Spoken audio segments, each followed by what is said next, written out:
Здравейте, аз съм Габи. Аз съм Росен. Аз съм Стоян. Аз съм Петър. И аз съм Димо. А ние сме група Rebel, супер готини. Кажете ми каква е основната идеология и вдъхновението за написването на тази песен? чувството, когато загубиш един човек, че светът ти става изведнъж сив и осъзнаваш какво си загубил всъщност. Мислим, че ще се препознаят много хора в това, затова решихме да напишем парчето, да донесем тези чувства. Музиката винаги ни вдъхновява, кара ни да се изправим, да продължим. Това наистина беше нашето вдъхновение, затова припева е такъв. Опитваме се да вдигнем хората и да осъзнаят, че както и с музиката, така и с другите човек не може да е сам.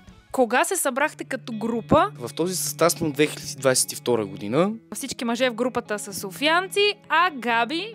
От град Панагюрище. Как се срещнахте с Габи? Човека, който реално ни събра, Драгомир Ганчев от група Атлас, нали, Бърбанист, я видя на Музика без граници в Младост 1 в читалището. Той реално ми беше казал, че ще е в група от 4 момичета, а не от 4 момчета. И идва на първа репетиция и просто малко така шашно. Това, ама получават се нещата само като, нали, човек е приемствен към другите. Лесно ли се сработихте с Габи? Много лесно, защото тя е много отворен човек и освен музикална гледна точка и като приятел има много какво да си кажеш с нея и затова още от първата репетиция много добре се работихме. Габи, ти как се чувстваш от група с момчета? Малко бях наистина доста шокирана, но нямаше никакви проблеми след няколко репетиции и станахме приятели бързо.